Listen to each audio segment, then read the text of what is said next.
Salut tout le monde, on se retrouve pour la 8e vidéo de ce Writing Year de 2021. Bon, euh, j'ai toujours pas réussi à avancer, enfin sur cette semaine-là.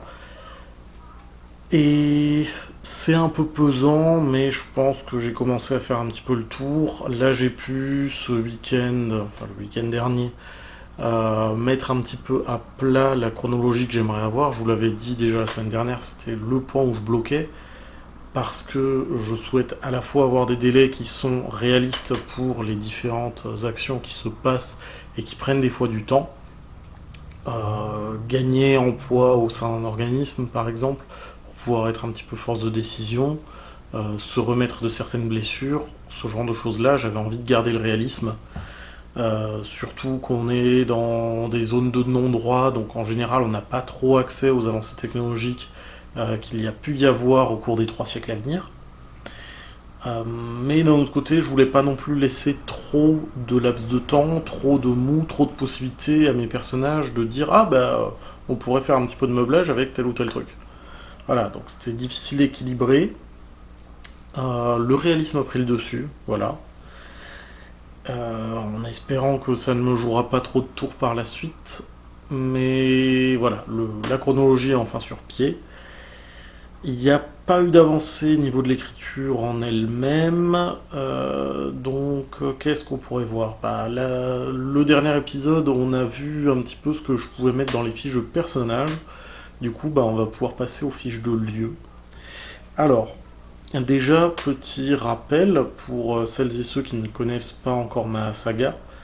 Les Achroniques, l'arc de 2314, se passe principalement à New Seattle. Donc à cette époque-là, il ne reste plus que 3 villes sur Terre, qui sont absolument gigantesques, puisque tout le monde s'est rapproché petit à petit parce que la campagne devenait trop dangereuse, être éloigné des centres urbains c'était risqué, donc les populations se sont regroupées. Et New Seattle est la plus grande des 3 villes qui restent. À son summum, quelques décennies avant les actions dont on parle dans cette saga, il y a eu jusqu'à 11 milliards de personnes dans cette ville. Mais pour autant, on n'est pas sur des densités d'habitation absolument phénoménales comme on peut trouver dans certaines villes d'Inde ou d'Indonésie ou des pays d'Asie du Sud-Est où il y a des fois de fortes concentrations à certains endroits. Là, on a une ville qui est juste phénoménale au niveau de la taille. Donc on reste sur quelque chose d'assez à l'américaine, c'est-à-dire on a plein de petites villes côte à côte qui ont fini par n'en former qu'une seule. Donc là, on a quelque chose qui va s'étirer de Vancouver jusqu'à la Basse-Californie et faire par endroits de 100 à 160 km de large. Voilà, on parle d'une surface qui fait plusieurs, hmm, plusieurs millions. Ouais, logiquement, on doit avoir dépassé le million de kilomètres carrés. Donc en gros, on a une ville qui fait approximativement la taille de la France. En tout cas, c'est le même ordre de magnitude. J'ai plus les chiffres exacts en tête, ni pour la France, ni pour ma ville. Le deuxième étant un peu plus honteux, mais bon, je ne m'occupe pas de toute la ville dans la saga, on s'occupe juste d'une zone qui va être sur une vingtaine de quartiers. Les quartiers faisant à chaque fois une dizaine de kilomètres de côté. Et donc on a ces différents quartiers et j'ai pris pas mal de temps. J'ai évité d'en passer trop aussi parce que le world building commence à me sortir un petit peu par les trous de nez, on va pas se mentir. Mais pour vérifier la géolocalisation de mes différentes actions. Alors pas avec une énorme précision, mais déjà pratiquement tout va se passer dans le voisinage de Reno au Nevada.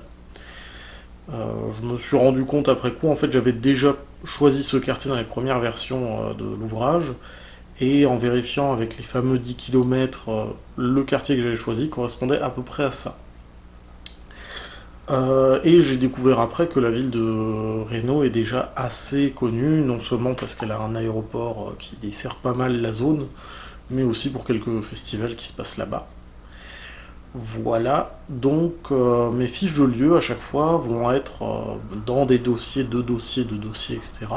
Puisque j'ai bien entendu des fiches. Je prévois la saga, donc pour peu que j'ai des notes sur les autres villes, j'ai aussi prévu des dossiers pour les autres villes, mais je vais avoir le dossier de New Seattle, dans lequel je vais avoir chacun des quartiers, dans lequel je vais avoir les différents bâtiments importants. Mais vu qu'on a des familles de la mafia qui sont assez imposantes, tout comme l'autre organisme qui apparaît un petit peu plus tard, à chaque fois, ces bâtiments-là vont être toujours encore des dossiers et pas juste des fichiers, puisque dedans, je vais spécifier certains bâtiments qui font partie du complexe ou certaines salles spécifiques où il va se passer des actions. Et là, dans ces fiches-là, je vais avoir plus spécifiquement des descriptions des lieux en eux-mêmes.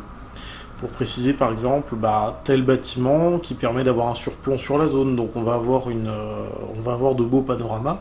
Donc lorsque je fais des descriptions, je peux me permettre de décrire les personnages comme voyant des choses à grande distance. A l'inverse, je vais avoir certaines zones qui sont dans des combes, donc où on ne voit pratiquement rien autour, donc ça ne ferait pas sens de décrire les bâtiments qui sont à 2 rues de là. Avoir un petit peu l'orientation aussi, connaître le cachet des pièces qu'il peut y avoir, tout ça c'est quelque chose d'important pour éviter les incohérences d'une scène à l'autre qui se passerait au même emplacement. Puisque les bâtiments ne vont pas changer drastiquement du début à la fin du tome, ni même du début à la fin de l'arc, à part quelques bâtiments qui seront potentiellement rasés, il n'y a pas de raison particulière. Donc voilà, ça c'était pour mes fiches de lieu. Si vous avez d'autres questions, n'hésitez pas à les mettre dans les commentaires, vraiment ça m'a fait très plaisir cette première question sur la fiche de personnage. Pour les fiches de lieu, c'était plutôt dans le Discord, où je ne savais pas comment meubler cet épisode, puisque je n'ai pas écrit. Après, si vous avez apprécié, pas apprécié, il y a toujours pouce bleu, pouce rouge, mais le commentaire reste plus explicite. Ça me permettra de savoir ce qui a plu, ce qui n'a pas plu. Et comme d'habitude, si vous avez apprécié la vidéo et que vous souhaitez m'offrir un petit peu plus de visibilité, excusez-moi, n'hésitez pas à partager la vidéo, ça me ferait vraiment très plaisir. Voilà, je vous laisse et on se retrouve dans quelques jours, puisqu'on est normalement encore sur le rythme des une vidéo tous les 4 jours qui sort. Même si je la tourne qu'une fois tous les 7 jours. Voilà, on se retrouve bientôt. Salut!